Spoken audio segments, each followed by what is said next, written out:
Recently, Adbusters, the organization that put out the first call for Occupy Wall Street, announced the White House siege, where they say that for 50 days they will lay siege to the White House. However, they do state several times it will be a non-violent protest. You may have heard the news because some people have been pushing this around, and I'll give you the quick context, in the segment. But there's another update. You see, more groups are planning more mass protests. While the White House siege is supposed to end on election night, some have called for an extended protest from election night into January, essentially across the country. And other organizations, such as Shut Down DC, are also planning unrest. And right now, hashtag general strike is trending in the U.S., with some politicians straight up saying there will be mass civil unrest. But why is this? Certainly, if we're going to have a clean and fair election, nobody should have anything to protest about. I mean, well, to be fair, even if your guy loses, you can still, even if your guy loses, you can still protest the other side because you have grievances. But why mass sustained protest? Why would this be any different?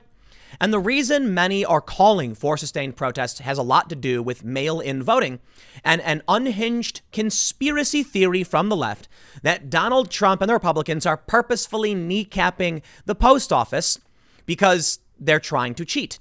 In fact, some people are pushing fringe conspiracy ideas that mailboxes are being stolen. Okay, mailboxes are being moved or removed, but there's real logical reasons for this. I kid you not, some have even said that Trump supporters are literally stealing United Postal Service mail trucks. I'm not kidding. And this leads to the potential for chaos and violence because the media, social media companies entertain unhinged conspiracies. Absolutely unhinged. Now, of course, over on the right, if you're a Trump supporter, they will mock and belittle you. They will ban everything you have to say as unhinged.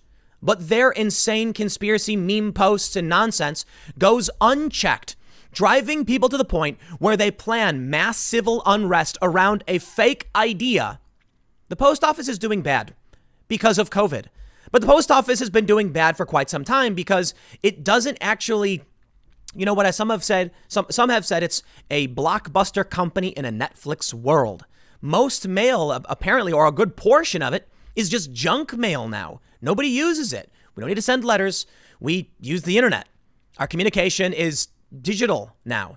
So it's becoming harder and harder for the post office to sustain itself while people are expanding across this country and more postal destinations are emerging.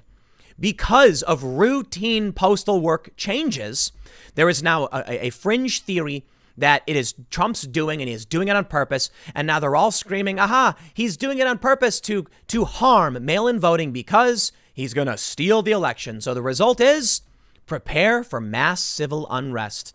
I kid you not. Well, let's start from the beginning. We'll start with the White House siege just to give you a general idea of what the actual, general protest idea is. But I want to show you what people are saying and the plans for why they want extended civil unrest after Election Day. Before we get started, head over to timcast.com/donate if you'd like to support my work. There's a P.O. box where you can send me stuff, but the best thing you can do, actually, subscribe to this channel. Many people who watch aren't actually subscribed. And if you want to make sure that you get my videos every day at 4 p.m., hit the subscribe button, the like button, and the notification bell. And if you really want to help, share this video because that's the best marketing anybody could ever ask for. So here's the first quick context for those that may not have seen this. White House siege tactical briefing number 1 from Adbusters. I've had a lot of people ask me if this was real. I did cover it on my Timcast News channel, but I want to do an extended look at the, what the evolution of this is and why. But yes, it is in fact real. Adbusters is famous for putting out a call for Occupy Wall Street, September 17th, 2011. And that's when everything at Occupy kicked off. And Adbusters really helped boost it. They say, all right, all you activists. It's been 9 years since we set off a political earthquake of Occupy Wall Street, laying siege to NYC's Zuccotti Park and inspiring thousands of similar protests around the world. They say the Occupy anniversary arrives September 17th, 2020, and it may be the perfect day to trigger another global Big Bang moment, a massive collective action of the sweetest kind of disobedience. The why hardly needs recitation, because for these 9 years, the shadows have only grown longer. Now, interestingly, a lot of the complaints they have as to why they want to protest have to do with the Obama administration, for which they are now trying to get reelected, I guess. It's the weird thing I can't understand about this. When the first Occupy protest was launched, it was about the Obama administration's failures. And now you have Joe Biden trying to get back in, and they're going to help him. I find it actually kind of weird. They say, we will lay siege to the White House, and we will sustain it for exactly 50 days. This is the White House siege. They do go on to iterate several times. It is a nonviolent protest. They say, what is our one demand? We want to collaborate with you, brainstorm tactics with you, spark a revolution with you. We need your voice of wisdom, yada, yada. They don't actually have any demands. I guess revolution, nothing less, is something they've been saying. Now, of course, many of you may have seen this news already, but I bring you now to this tweet from Zach Walz. Zach Walz is an Iowa senator. He has his pronouns in his account, advocate and small business owner. And he says, here's my read of the situation. Would appreciate any and all feedback. And he gives us this chart of what Trump is doing and what you can do about it. And this is where we start to see the spark of more, or at least a hint. There will be more mass civil unrest coming. He says Trump's strategy: break the postal service, convince his supporters voting in person is safe, be slightly ahead on election night because huge numbers of Democrats do the safe and right thing and vote by mail, declare victory with a huge number of mail-in ballots yet to be counted, and aggressively contest the results. Yell voter fraud over and over as more ballots come in for Biden and it becomes clear Biden won. Count on complete obedience from the GOP officials to make this a polarized political issue. Put pressure on GOP-controlled state legislatures to certify electoral college delegates based on election night totals rather than final totals. 8, win the electoral college. Now, what can you do? He tells everyone to volunteer for Biden. He says vote early in person or cast absentee ballot at the very earliest. He says if you are not an elevated COVID risk, sign up to be an election worker. 4, be prepared to take to the streets in November and for extended protests to last through January, potentially during a second or third COVID wave. Ensure your family and close friends are registered to vote. And so, he says be sure to support, Democrats and go to Biden's website. But I saw this, and the prepare for mass civil unrest kind of caught my eye. Why? Well, we've been hearing it a lot, like the White House siege, and we've actually heard it straight from the likes of Andrew Yang himself. He said if our government doesn't get its act together, a general strike and mass unrest are around the corner. Congress, Mitch McConnell, do your job. I'm sure you will hear the same thing from the people you represent. Now, this is about a general strike, which has a lot of different reasons behind it, but part of it has to do with COVID relief, eviction relief, things like this. And a lot of it has to do with mail-in voting. Now, Andrew Yang was a bit vague on what his calls were, but it is trending, and we are seeing a lot of people that are, trying to organize a general strike. I would just like to point out something, kind of silly there with a call for a general strike right now. I understand a lot of people are preparing for mass civil unrest, but a general strike, for those that aren't familiar, is when everybody just stops working, right? Everybody goes on strike. I guess the main problem is you got a lot of unemployment right now, and people are applying for jobs like crazy. So if you have a job and you think you're going to go on strike and walk out, just keep in mind there's a line of people out the door desperate for that job. And the moment you walk out, they'll just say next, and the next person will come in and take your job in 2 seconds. But hey, by all means, you want to have a general strike, you do your thing. I'm all about peaceful protest. I just think now is not really the time for a strike. I mean, if people want to protest, I get protest. Well, check this out. There's another website that is planning election night unrest in D.C. I say unrest because, they say protests, but we know what these things typically involve, who they encourage. And one of the interesting things from a group called Shut Down D.C. is that they say we're getting ready for an election meltdown this fall. Are you? Last night, constitutional law scholar Lawrence Douglas joined Shut Down D.C. via Zoom to talk about his new book, Will He Go? Trump and the Looming Election Meltdown. And Shut Down D.C. has actually brought up quite a bit the post office problems and the conspiracies about mail trucks being, stolen.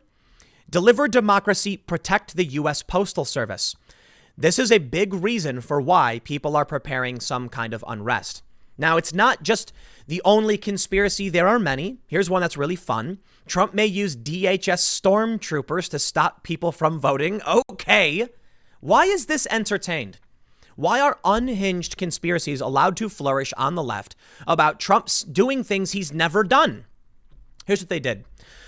They claimed Trump was sending in a bunch of federal stormtroopers, Gestapo, secret police. Never happened. There were federal forces bolstered at the courthouse in Portland. That's about it. They didn't come out in Seattle. The only other place law enforcement was actually sent. Around the rest of the country, there was Operation Legend, which was, essentially investigators doing desk work. But they try to make everyone believe that unmarked, unidentified, Gestapo or whatever are marching through the streets, snatching people up and throwing them in unmarked vehicles. And it's all just, it's lies, manipulation. It's just not true.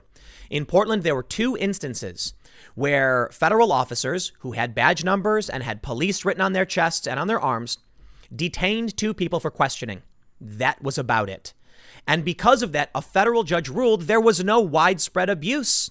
And look, the presumption is there was probable cause to detain them and the police were clearly identifiable, but the media went nuts. And at the same time, they claim it's the right who are the conspiracy theorists. No, the real issue is that the left won't keep their conspiracies in check. Twitter, Facebook, YouTube, they allow all of this because approved sources believe crazy things. Yeah, well, now they've one-upped themselves. I love this. Take a look at this. This person tweeted, WTF at, and this has got 744 retweets, mind you. Unbelievable. Mailbox being removed in Portland and Eugene. This should be illegal. Please vote no matter how difficult it may be for you. Just do it. Biden-Harris 2020 to save America. Here's a good one.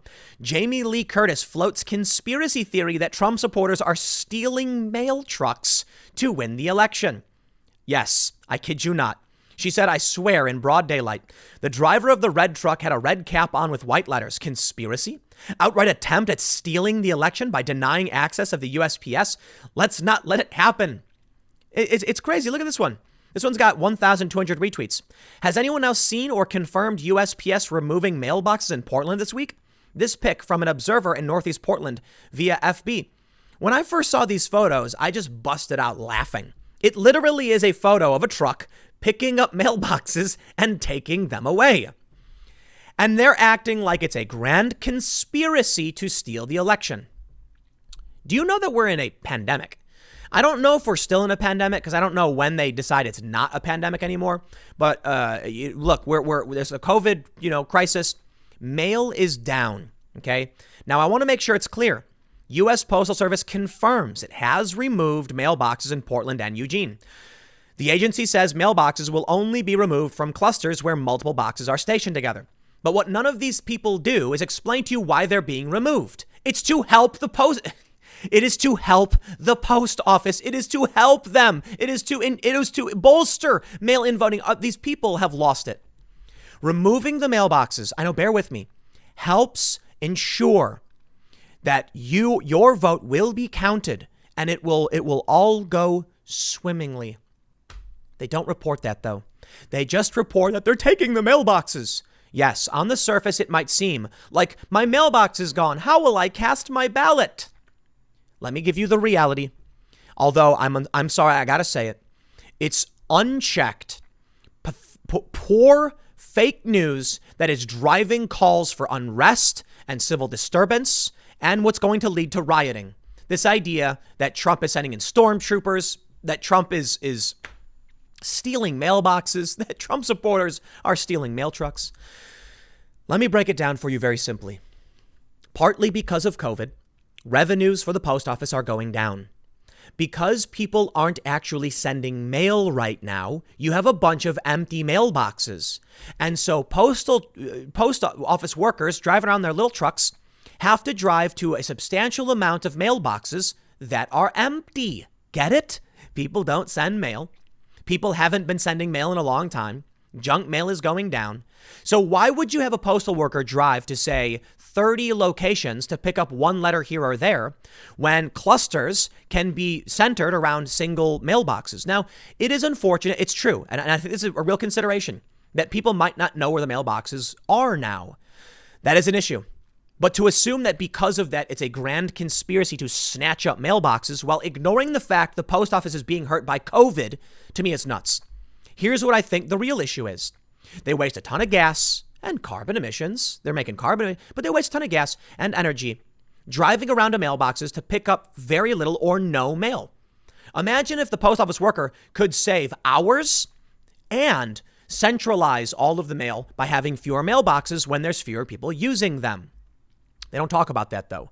But there is a real simple reason why we are seeing this. But of course, they just say Donald Trump is trying to steal the election. Oh, heavens. We must make sure we go out and march from November to January. We got a lot of bad news as it pertains to mail-in voting. Delays, the system is broken, and it is not because of Donald Trump. It's because of the Democrats. And now they want Trump to dump. They want, Trump to sign off on this. They want Republicans to agree to this, to dump a ton of money into the post office to save it. But the real issue is that there's a pandemic. Donald Trump is trying to steal an election. They say the Postal Service is grinding to a halt in all of these cities. Yeah, it's grinding to a halt because look at this. Pieces of mail handled each year, dropping dramatically. Delivery points going up. It is becoming more expensive to run, and it isn't generating enough revenue. Here we have an opinion piece from the editorial board of the Wall Street Journal. The post office's problem isn't Trump. Democrats cry sabotage, but mail volume is way down, and the USPS is losing billions of dollars. And that's what really makes me angry. Why is it that a U.S. postal truck was on a flatbed trailer being hauled away, and there was a man driving it who was wearing a red cap with white letters? I don't know. It broke down. Seriously? And Jamie Lee Curtis is spreading unhinged conspiracies. And is anybody saying the freaky post office conspiracy on the left? Nope. The media allows all of these unhinged leftists to say crazy things about Russia and other stupid nonsense. And it is leading to people who say we must protest and shut everything down. Not the sole reason, okay? Obviously, people want to protest Trump. That's what I said earlier on.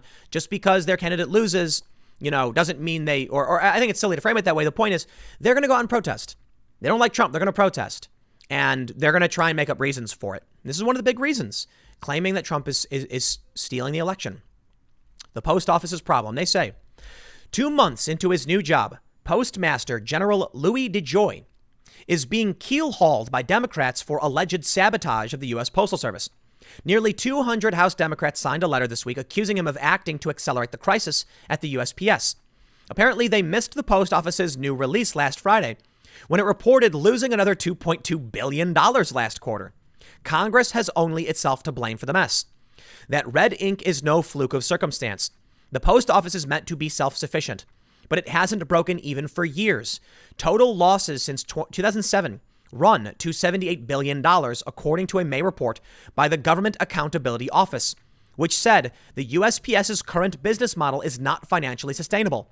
It's a blockbuster service in a Netflix world. Overall mail volume peaked in 2006 at 213 billion pieces. As of last year, it was down 33%. More than half of what remains is marketing mail. Maybe you noticed while searching for a birthday card amid the real estate flyers. Over the same period, however, the number of delivery points served by the USPS increased by 9%, from 146 to 160 million. There are more addresses than ever, but less mail than any time since 1985. It's similar on the retail side. Customer visits fell from 1.06 billion in 2010 to 812 million last year, down 23%. Yet total retail offices dropped 4% to 34,613. The USPS's package delivery business is growing, but it can't make up the difference. A misalignment like this wouldn't last in a private business. But the Postal Service answers to politicians.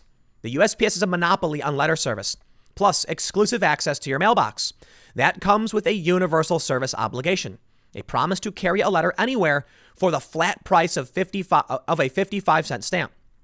The USPS says its longest route is in Sydney, Montana, where a carrier goes 191 miles a day to hit 272 mailboxes. In Supai, Arizona, mules take mail down an 8-mile path. Mules! To the base of the Grand Canyon.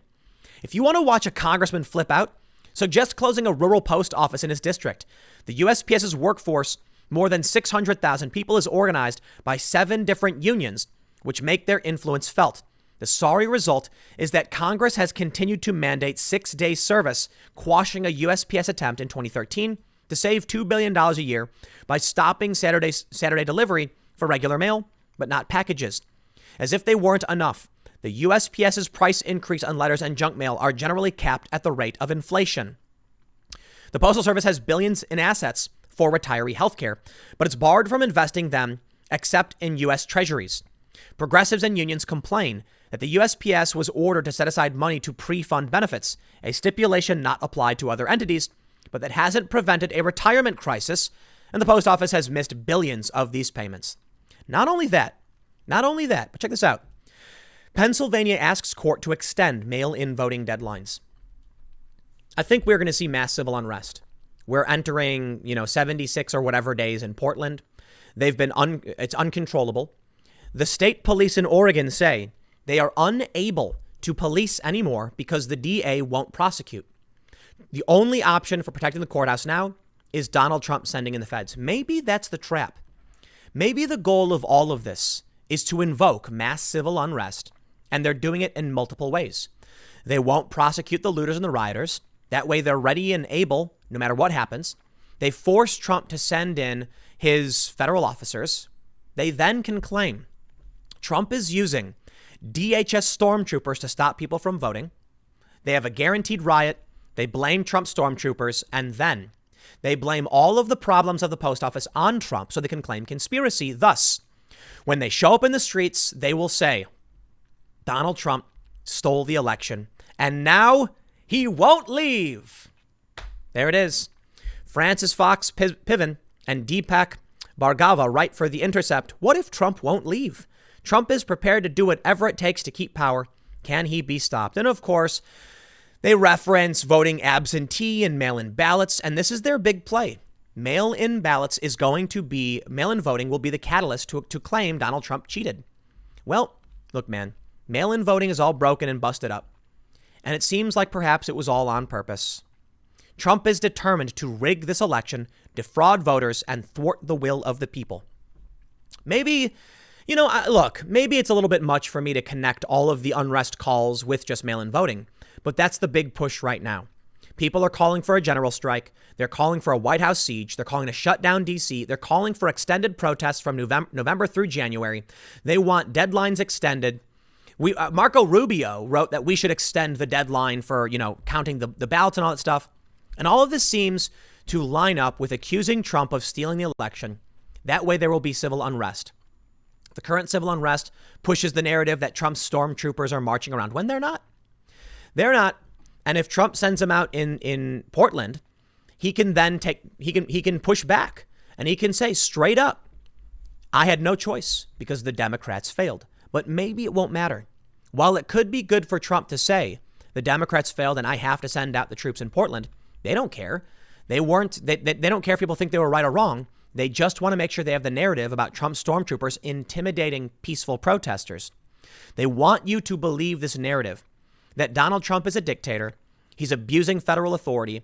He's going to send out stormtroopers, cheat the election, and then challenge everyone, challenge every vote count. In reality, maybe there is going to be widespread voter problems. Maybe there will be mail-in voting problems. There already are.